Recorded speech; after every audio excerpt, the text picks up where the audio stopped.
Para seluruh jamaah, Assalamualaikum warahmatullahi wabarakatuh. Jadi begini proses jamaah. Selama niki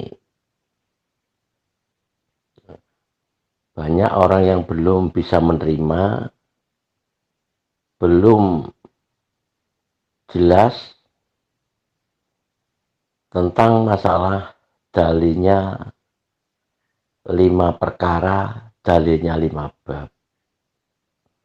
Itu sangat banyak sekali orang yang belum bisa menerima.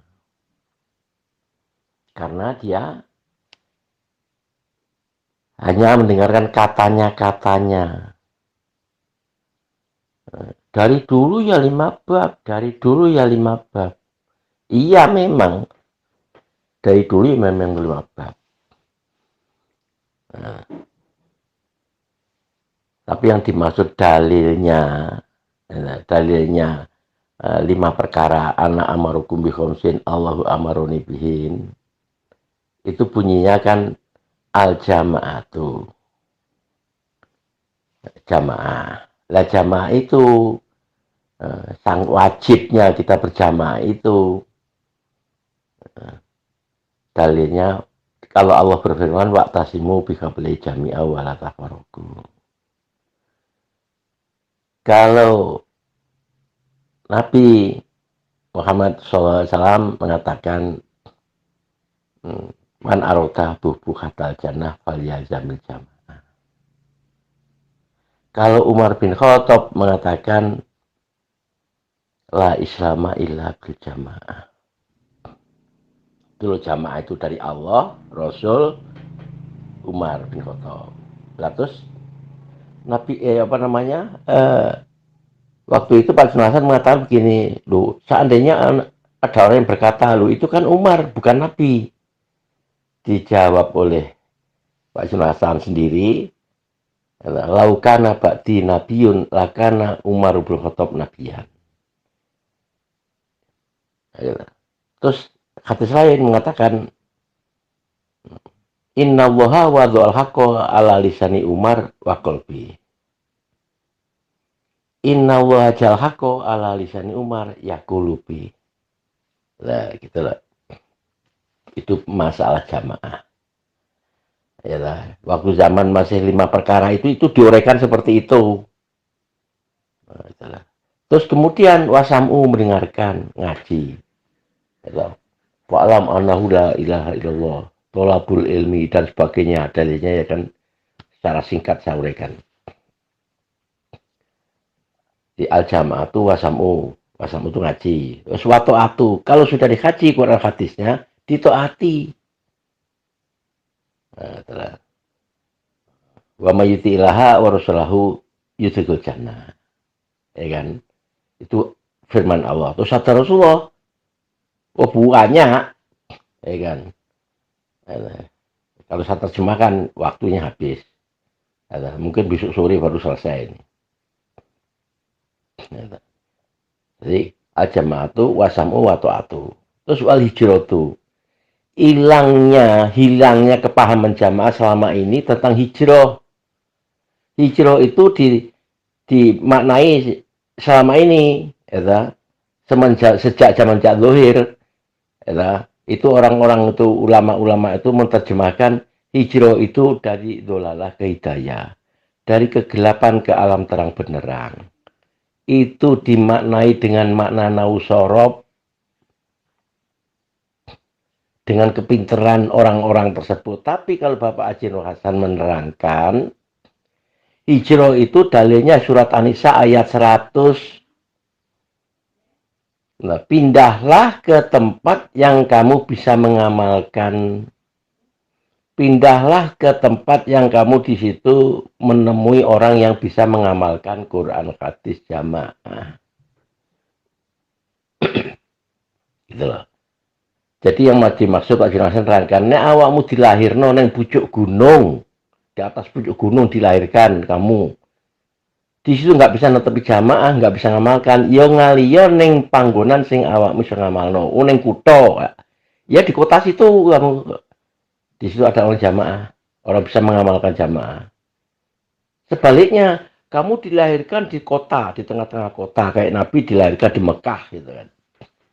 Terus di situ kamu nggak bisa mengamalkan jamaah.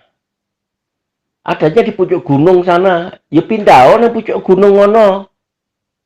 Karena ono yang enenge atau adanya orang yang bisa mengamalkan tuh di pucuk gunung sana. Nah, orang atau sak muridnya mengatakan, iya walaupun yang kono mangan telo ya. Oh ya teh kayu, maksudnya mangan telo itu ya. Itu orang murid-muridnya yang mengatakan demikian itu. Nah, kalau orang mau mangan menyok gitu. Itu.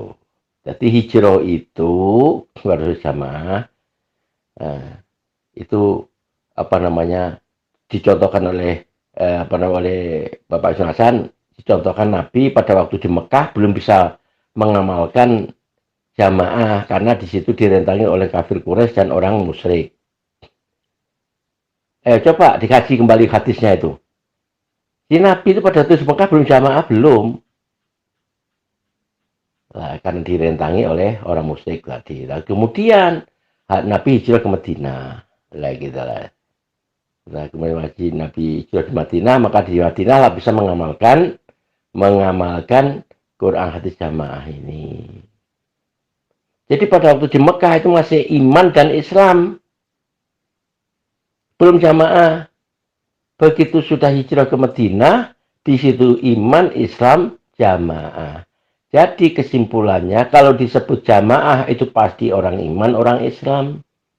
Tapi kalau disebut orang Islam belum tentu dia jamaah. Itu Pak Jung Hasan yang ngomong itu. Tuh, dalilnya 5 perkara maksudnya. Terus wal jihadu fisabilillah. Ya gitu lah.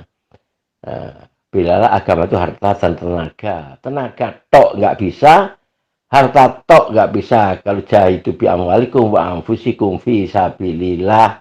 Itu loh dalilnya 5 perkara itu. Bahasa Arabnya. Lah bahasa Jawanya lutu 5 bab.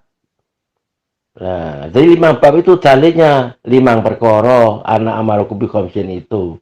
Lah kok ada orang mengatakan oh gak nyambung itu gak ada hubungannya. Itu orang yang gak mangkul.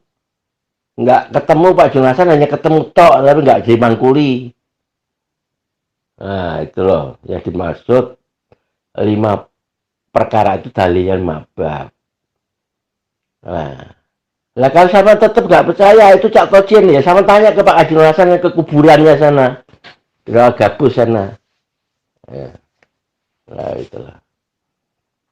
Nah, itu berdoa itu ya penjelasannya terhadap orang-orang yang masih menyangkal, masih belum bisa menerima tentang 5 perkara itu dari 5 bab itu. Nah, itu beliau sampaikan itu tahun 63, tahun 63, 66 pada waktu orang mau beat. Nah, itu saya ikut, saya dengarkan. Nah, gitu loh. Maka sampai sekarang apa melengket di dalam lalu saya mendarah mendaging ya karena apa ya? Karena nggak bisa hilang itu. Nah, itu baru sistemah sebagai alhamdulillah jazakumullah khairan penjelasan saya tentang dalilnya 5 perkara, dalilnya mabab.